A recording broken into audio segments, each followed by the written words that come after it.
This happened when I was 18. I'm 22 now, and I live in San Antonio, Texas. It was my senior year of high school, right when COVID first started blowing up.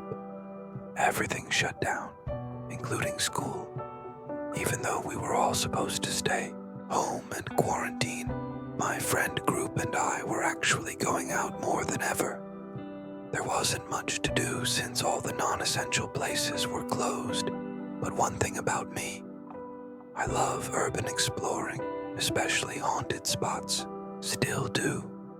And I'm not someone who scares easily. I've had run-ins with homeless camps, cults, even had a gun pointed at me once. But nothing compares to how strange and creepy this one night turned out. Around that time, I started talking to a girl from school named Clarissa. We were still in the early stages of dating, but somehow I convinced her to go explore a wooded park with me at 3 a.m. The park is called OP Schnabel. It's beautiful during the day, really safe and scenic, but at night, it's a different story. Police actually patrol the entrances to keep people out after dark.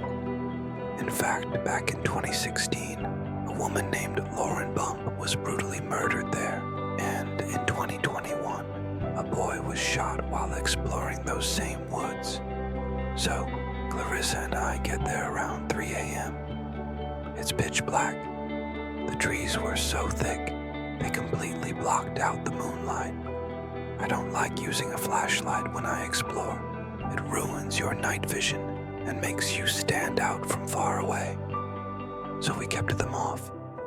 We were about 15-20 minutes into walking the main trail. I didn't plan for us to stay long. Something about that night felt off, too quiet. I knew a shortcut back to my truck, a little off-road trail that would loop us back without having to retrace all our steps. Clarissa agreed to take it. We'd only been on the off-road trail for about 2 minutes when, out of nowhere, we heard a flute. Clarissa and I froze and stared at each other, just listening. It wasn't just random noise. Whoever was playing it was good. It was melodic, rhythmic, like they were playing some kind of eerie piece. And as creepy as it was, I didn't feel full-blown fear until I looked at Clarissa. She was trembling and on the verge of tears, whispering prayers under her breath, asking God to save her and forgive her sins. That's when I realized this wasn't just creepy, it was serious. It was impossible to tell exactly where the flute was coming from. It seemed like it was back toward the main trail, but it was getting louder, almost like it was right above us. I knew I had to do something. I told Clarissa, I'm not going to let anything happen to you, and said we needed to run. We took off down the off-road trail. I think the flute stopped, but honestly, I wasn't paying attention anymore. We hadn't even gotten 30 feet before we heard crashing in the bushes ahead, leaves snapping, twigs breaking, and something big darted across the trail right in front of us. Could have been a deer, could have been some big animal, but it felt massive, like you could feel the air shift around it. And weirdly, I never actually saw it. No shape, no silhouette, just sound and movement, and then nothing. No running away, no other noise. After that, we turned around and sprinted back toward the main trail, back toward the sound of the flute. And as if whoever was playing it had been waiting for us, it started up again, louder, closer, almost cheerful now, like some Irish jig. Still impossible to tell exactly where it was coming from. It was just everywhere. At that point, my fight-or-flight instincts kicked in. We had two choices: head back into the dark, off-road trail where something had just crossed our path, or back to the main trail toward whoever was playing the flute. We chose the main trail. We sprinted back toward the truck, turned a 20-minute walk into a 7-8-minute jog. At one point, we passed a random porta potty in the woods, and I swear my heart stopped thinking someone could be hiding inside. But there was no one around. In fact, my truck was still the only vehicle in the lot. We sped out of there, and I never went back to that park at night again. I spent the next day looking online, trying to figure out if anyone else had heard about a flute player in OB Schnabel. Tons of stories about ghosts, cults, strange noises, but nothing about a flute. Honestly, writing this down gave me chills. The more I think about it, the more I wonder if it was something paranormal and not just some creep in the woods. Story 2. The hospital. Ghost. I'm a 20-year-old guy working as a pharmacy tech at a mid-sized hospital in northwest Alabama. I work 6 p.m. to 4 a.m., 7 days straight, then get 7 days off. The schedule's rough, but those 7 days off, worth it. This happened on my 6th night of work, a Tuesday. I left a little early to stay with my wife at her aunt's house about 30 minutes away. She was babysitting her little cousins while her aunt and uncle were out of town. The house didn't have any curtains, and she was already feeling uneasy staying there by herself, so she was very relieved when I said I was coming over. Problem was, by the time I got there, I couldn't sleep. I have mild insomnia from working nights, but this was worse. I stayed awake all night. We had a packed day coming up too. School drop-offs, a gender reveal party, grocery shopping, and then I had to work again at 6 p.m. I managed to nap for about 10 minutes in the car, but that was it. I got a giant Red Bull and another energy drink on the way to work. My wife drove me since I didn't trust myself behind the wheel after being up for so long. At work, everything started fine. I was stocking the surgery rooms, listening to music through my earbuds. It was a normal, quiet weeknight, a few late surgeries wrapping up, housekeeping doing their thing. As I was working, I heard the door behind me open, that familiar, high-pitched squeal of the hinges. Then, the heavy thud as it shut. I turned around, expecting to see someone, but the room was empty. No big deal, I thought. Maybe they saw me in there and went to another room. Later, I pushed my cart into another surgery room, this time with the lights off. As I stepped inside, I swear I saw someone hunched over by the med machine, digging through the sharps bin, where you throw away used needles and vials. That's serious. People have been caught before looking for narcotics. I flipped on the lights, ready to confront them. There was no one there. Now I was starting to get really creeped out. I tried to brush it off. Maybe it was the sleep deprivation. I knew hallucinations could start after about 30 to 48 hours without sleep, and I was on hour 38. I finished stocking surgery and moved on to delivering meds to the different floors. The 5th floor is where it got worse. The 5455 wing of the 5th floor was under construction, so it was totally empty. No patients, no nurses, just abandoned hospital rooms. It was eerily silent. I decided to peek down there anyway, curious to see how the remodeling was going. As I passed room 5512, I heard something rattling.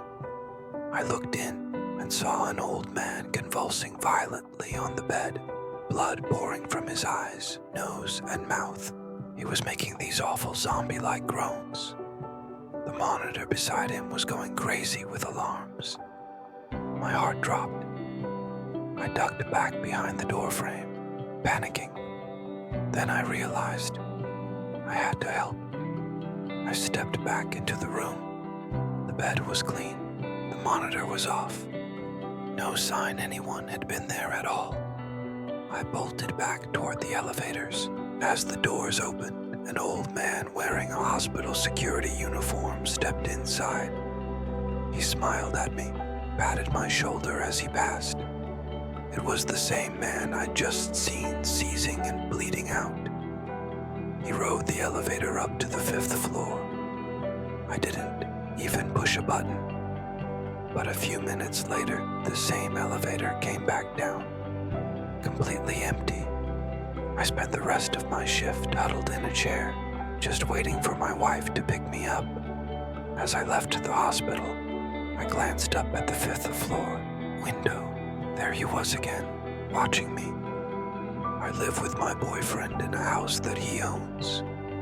It's a modest place compared to the other houses in the neighborhood, but still very desirable. The area is nice, crime is low, and living here means we get to enjoy a great town without having to own a multi-million-dollar home. The house itself is a single-story, 3-bedroom, 2-bathroom place with a basement.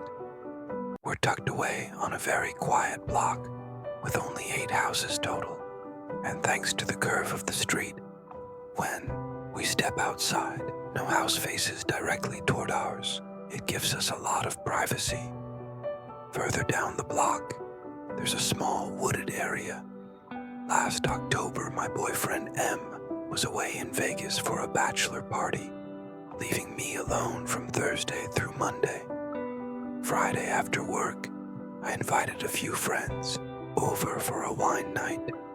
We were sitting in the living room watching scary movies when the doorbell rang. We all went dead silent, giving each other the same wide-eyed look. The timing was almost too cliché.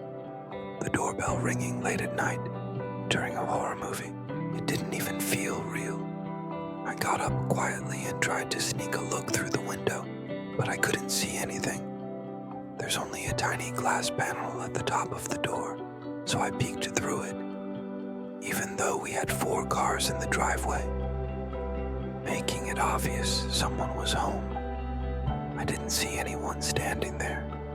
We all agreed it was probably just a badly timed ding-dong ditch. Weird, but not unheard of. After everyone left, it was pretty late, so I went straight to bed and fell asleep almost instantly. But less than an hour later, the doorbell rang again. Twice. I woke up in a panic. It was around 1 a.m. No one has any business being at your door at that time. I immediately called M. He answered, but he was drunk at a loud bar and had to step outside to hear me. Once he did, he told me to stay in the bedroom and not open the door for anyone. He didn't even suggest calling the police. So for the moment, I didn't. We ended the call and I tried to calm myself down and go back to sleep. Just when my heart rate started to slow, I heard it again, clicking sounds coming from outside. Then there was a knock on my bedroom window. A man's voice said, "Hey, anyone home? I need some help out here." I silently thanked God the blinds were closed. I couldn't see him, and he couldn't see me, but he didn't leave. He knocked again and said, "I know you're home." That's when I finally called the police. I stayed whispering on the phone the entire time, too scared to even speak at a normal volume. 5 to 10 minutes later, the doorbell rang again, followed by loud knocks. I crept toward the door and called out, asking who it was. A male voice said, "It's the police." I checked through the small glass panel and, thankfully, saw 2 officers outside. I opened the door, and immediately, the taller officer walked right into the house without being invited. He said they were responding to my call about a disturbance. I started explaining what had happened, but he cut me off multiple times, talked over me and told me to shush. He was rude, demeaning, and made it clear he didn't really believe me. His partner just stood there silently in the background. At one point, the tall officer asked me what the man looked like, even though I'd clearly said I hadn't seen him. When I couldn't give him a description, he said, "Well, you're the one who called us, ma'am. If you don't want our help, we can leave." I was completely stunned. I'd never called the police before, and I didn't expect to be treated like I was wasting their time. I apologized, saying I was just scared. The two officers did a quick walk around the house with their flashlights, but honestly, they barely checked anything. I watched them from inside, and it was clear they weren't being thorough. They came back and basically told me there was nothing they could do without proof. No cameras, no eyewitness, no real evidence of wrongdoing. Then they left. The only thing that gave me a tiny bit of comfort was hoping that whoever was outside saw the police and got scared off. I went back to bed, and thankfully, the next time I woke up, it was to sunlight peeking through the blinds. It was Saturday. I had a Halloween party that night to help set up for, so I spent the day doing errands and picking up some last-minute things. My costume was Velma from Scooby-Doo. My friend hosting the party was going as Daphne.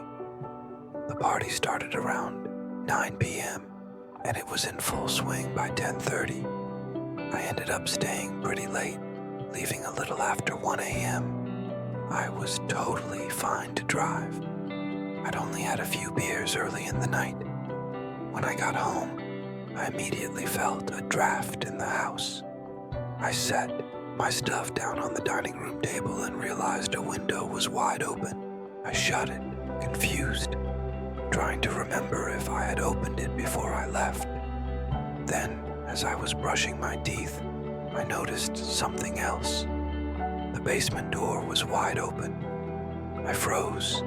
That's when I heard it. The same faint clicking sound I had heard the night before.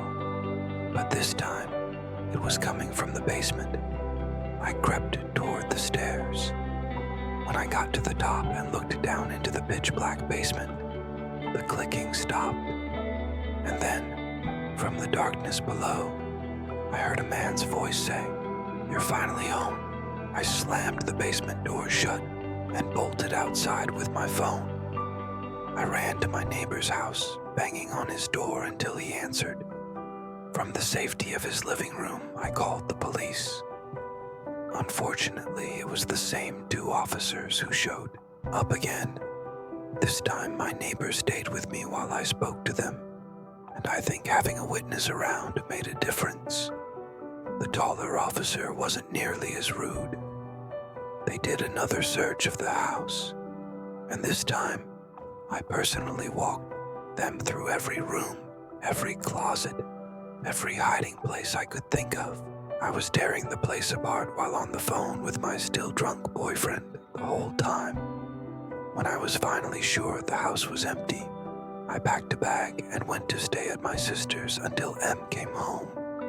This time, before I left, I made absolutely sure every window was locked.